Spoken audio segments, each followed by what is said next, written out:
Now, but you said that you're taking 3 weeks off in August. What are you doing for the...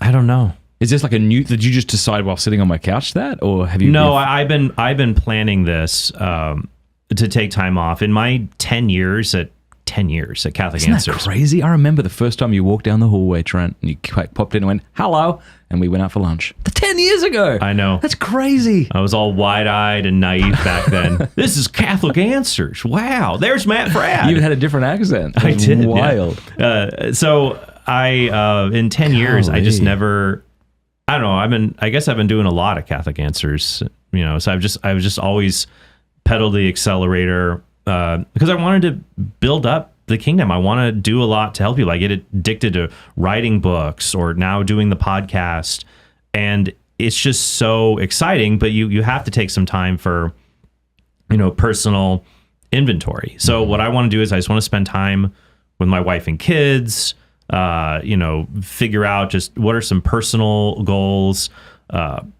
focus on, I'm doing working out, some martial arts stuff. And then I've just got other fun projects that I might just totally random off the wall creative projects, like a fiction book. I also thought about doing I have 2 ideas for superheroes that I'd love to do, like a parody comic book or See, this is the treatment. problem. How do you make your time off in August not be more work? Because when I took my first August off of the internet, I just read Dostoevsky and ignored my family. It was great. Oh, I hated it.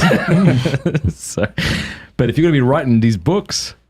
Only doing something that I feel like is filling up my cup, if you will. So for me, if I ever do something like a strict diet or a strict workout regiment or going offline, I have to have strict parameters, or else I just start falling back into old ways. Right. Are you like that? I don't know. I mean, this will be a long, extended period for me. The problem is I love what I do, so it is refreshing to me. So it's like when I want to do something fun, I really do enjoy writing. Yeah. So I could see myself falling back into that, wanting to do that, but I'm going to take it aside so I can just expand my brain in different areas. So, all right, let me give you the pitch for, these are 2 superheroes I thought of. I want to hear them. All right. So the idea is that this is just a wacky, zany idea to make fun of superheroes. 2 people, some kind of radioactive lab experiment. One of them is a girl who gets joined with her iPod to become Beatboxer, the world's greatest hand-to-hand fighter, but only when she hears music. That's awesome. So when she hears things with heavy bass, she can have concussive force fields, but without music, she can't do anything. What if she hears lo-fi? What would she do? Her fighting style changes based on the music. So like if it's more like classical or easygoing, it's kind of like swooping movements. Yeah. But if it's hard beat techno, it's more like quick fist pumps. So does she always walk around with a iPod or something? She needs something, or a way to play music or to hear it. Maybe a cappella, she could do that if someone's singing. I don't know. The other guy is... and is this something that she learns as she goes, that different music allows her to fight differently? That's of course. So cool. And then her friend is this guy, and he becomes Babyface. Okay. He basically turns him into Ryan Reynolds. So if I make this as a movie, Ryan, consider the movie. And he instead of being joined with an iPod, he gets the powers of a baby. So so his strength is proportional like a baby's to his body, so he's stronger than most people. Like how when you try to take things away from a 2-year-old, you're like, oh, let go already. They actually have kind of a strong strength proportion ratio. So he has stronger strength proportion ratio. He has suggestibility with women to get them to do what he wants because he's so cute. He has a sonic scream to disable people. He emits a radiation that makes other people tired and exhausted. Okay. That's really cool. Well, think about how when he can run very fast.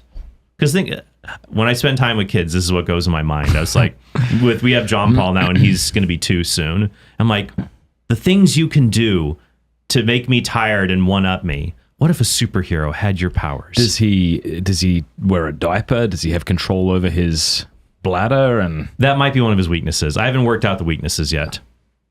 You know what's really fun is to think of the best, worst superpower. Yeah, Laura and I were talking about this. What superpower would you want? And she said... not just that. Let's get to that in a sec. But what is the best of all of the worst superpowers? Oh, the best of the worst? That's right. I'll start and then you go. Okay. You can fly, but only as fast as you can run, and it wears you out the same. See, I think flying is just the worst superpower in general. Why? Any superpower that doesn't pass the gun test I would say you're not going to be a superhero. If I see. can kill you with a gun, Bam. if I can kill you with a gun, you can't be a superhero. Like flight, yeah, it's like that's all you do. That's great. I mean, it'd be a neat trick, but actually, if we tried to fly by our own power, it'd be really rough and dangerous. You'd get bugs would be flying at you. You know, worried about hitting things. Here's another one. You can talk to one fish, but he thinks you're a jerk and doesn't want to. Another one. Is this based on your own life? Replace fish with friend? Yes. You can travel to the moon, but only once, and you can't come back. So you can teleport to the moon. That's not a superpower. That's just a really bizarre way to kill yourself. I don't know. That's pretty supernatural. So you got to think chatting with the Justice League and trying to get them to let you in, but your superpower really kind of sucks. Actually, in ancient Greek mythology, there's a parallel to this. I believe it's called Cassandra complex. There's an ancient Greek myth about, I want to say her name is Cassandra, where she's cursed by the gods with prophecy, but also no one believes her. Okay. So she has the ability to see the future, but no one ever believes her. How about this one? You can save people who've just died if they're in the same area as you, but only by pulling your pants down. But then everybody only remembers you pulling your pants down and not the fact that they just died. Beat that, Trent Horn. No, I have a strict policy of being 500 feet away from anything where I pull my pants down in public. It's just if you can save people. It's a professional rule. So you might have this power right now, Trent. You don't even know. It's possible because you're right. I've never tested it, and I never will test it. All right. So what did you and Laura come up with? Oh well, not best worst, but I think we were talking about what powers we would want to have. And what we think the other person would want. And she thought that I would want, I think, like super speed or super intellect. Yeah. I guess even write books even faster than I do now. So What would Laura want? I thought that she would want telepathy, like the ability to read minds. She's like, no, I don't want to know what people are thinking about me. How about, here's the best worst superpower. You can read other people's minds, but only when they're thinking bad things about you. Oh, gosh. It's a great best worst superpower. Yeah, this... There you go. Yep. Hey, thanks so much for watching. Please be sure to like and subscribe and leave a comment below letting us know what you thought about the video.